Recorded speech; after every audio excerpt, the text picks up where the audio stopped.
Hello, this is Kristen Rowley for Module 12. This is on hardware, classroom hardware, um, which is kind of a fun one. I liked going shopping for classrooms.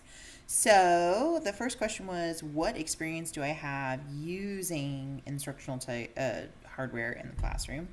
I used smart boards while teaching last year. Um, we used it mostly for projecting. I would have my Apple Classroom open. The kids would, I would screen share the kids or view the kids, and then it would project on the big screen. Um, so that's mostly how I used it. It was kind of infrequent, but we did have smart boards at the school where I was teaching last year. I know other teachers did, do the draw on it and all that kind of stuff, but that wasn't something I ever used it for. Otherwise, my experiences with this type of technology is pretty limited. Um, so yeah, I have all my classes are online, so I'm just dealing with learning management systems on the computer. The projection stuff doesn't really apply to this. So question 2 was, which smart whiteboard would you choose? I would still choose the smart board, and there was a couple of reasons for that. One was I'm familiar with how they work. I liked the features of them when I used them. But I do like the capacity to actually have the computer. It's throwing what's on the computer up on the whiteboard, and you can actually control what's happening on your computer from the whiteboard itself. I liked that functionality. I also liked the fact that you weren't just required to like write on it with your finger, that they were actual tools. So pick up a black, you're going to write in black. If you pick up a blue, it's going to write in blue. And then you have like the eraser, and you can use they have a whole bunch of tools that you can use with them. And I think that's for things like math and whatnot, that's a lot more effective for teaching than just scribbling with your finger, which also has its place, and that's cool. But I liked that there was actual tools to use with the smartboard. So that's why I would choose that one. The third question was clickers. Now, I love the idea of clickers. I think it's really fun. It feels kind of like a game show to me.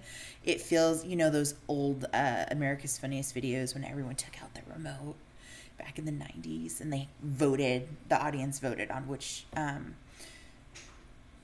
video they thought was the funniest, right? Same principle, just an educational application. Sounds super fun, super interesting. My problem with them is this.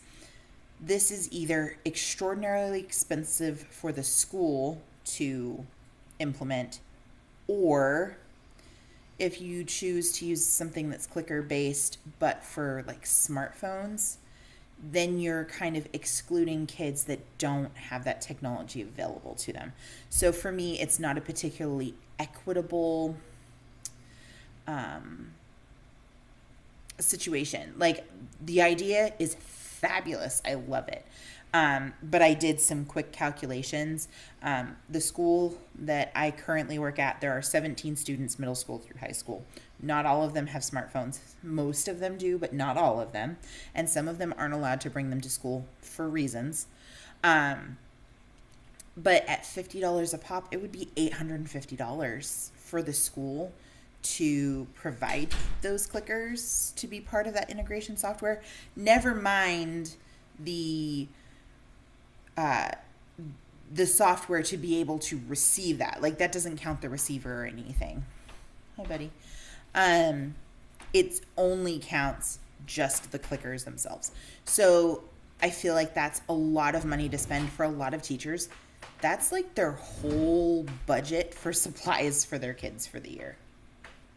Like, that's it. That's all they've got. And so it's not equitable, and it's not, it's just an expensive proposition to do.